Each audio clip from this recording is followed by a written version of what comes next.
So I'm finally gonna do my review for Candyman 3.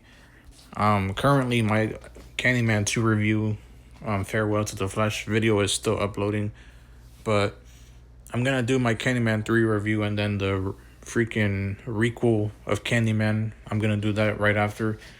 So yeah, I'm pretty much gonna be doing a lot of reviews today, but hopefully you guys enjoy the videos, like, subscribe to the channel. And Candyman 3, I enjoyed it, honestly. I really did enjoy the movie. Um Everything about it, man, just the main character was probably like the main character, and obviously Candyman himself was obviously the best part of the movie. Um but I did like the opening scene.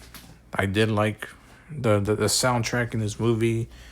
I felt like Candyman, compared to Candyman 2, he was a lot more creepier and more just brutal with his kills in this movie, and I think that the main character of this movie was stronger than the second one. I like the main character in the second one, but Caroline in this movie was just such a good main character, just from the performance, um, from the dialogue, to the stuff, to her strategies, to just like her just trying to protect, um, just everyone around her, right? Just like I don't know, I just connected with her character a lot. I really like her as a main character, and yeah, that was those are like pretty much a lot of my positives just right immediately that I have about this movie. It's just such a memorable movie.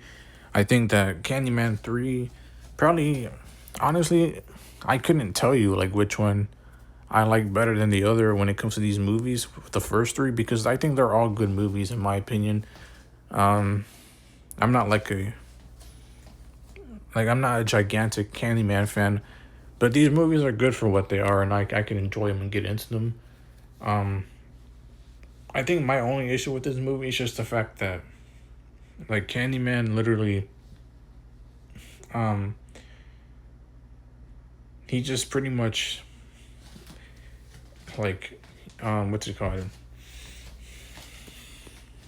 Candyman pretty much, like he just dies. So like I don't like the fact that he just dies because like, oh, he gets defeated by Caroline just destroying the paintings of him, right?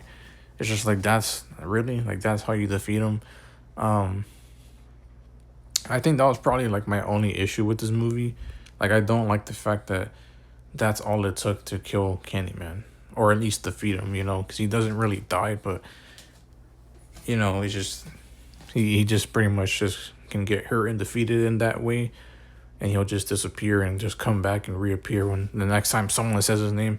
But yeah, I think it's like, even compared to the first Candyman movie and the second one, Candyman movie, um, I don't really like the way he gets defeated in those movies, or just in any of these movies in general. Like, it just feels like it's so easy to defeat him towards the end of the movie. I don't like that. He's supposed to be this indestructible character, but then this guy's over here getting defeated because someone destroyed his paintings. I get that it's supposed to be connected to his powers, and this is what, um that's oftentimes like what they explain, right? But I don't know. It just feels so lame, in my opinion, so cheap. Like, I don't know.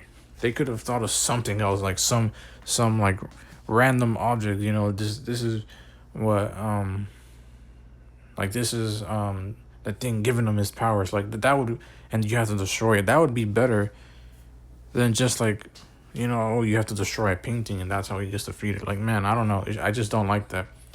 Um, it just feels very dumb to me. Like, just, so that's probably like my only issue with this movie, honestly. But other than that, like, I think that everything about this movie was just, it was good.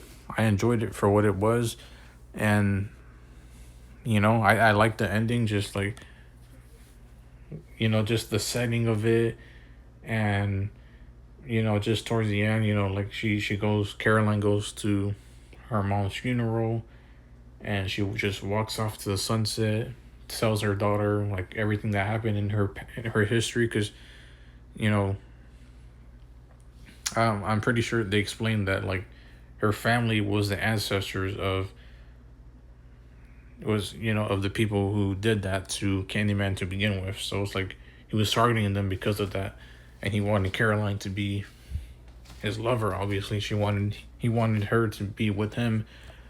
Um, and yeah, so I like that kind of element of that they added there too. So it didn't just feel completely random for why he's killing the family of hers. But yeah, and she just pretty much tells her daughter like everything that happened with their family, and not to be that way as well. And yeah, that was it. That was the ending. But yeah, I like everything about this movie. Um, it was just such a good time, and I think that's why these movies I can just simply enjoy them, turn it on, like I feel like the Candyman movies are just those kind of movies where you could just like sit back, relax, just just enjoy it for what it is, even though they may not be the best kind of horror movies for everyone. But I personally can just enjoy it for what it is and just have a fun time with it, That's pretty much how I see it. So yeah, because I like that opening, I like that ending, and yeah, Candyman 3 was just a good movie in my opinion.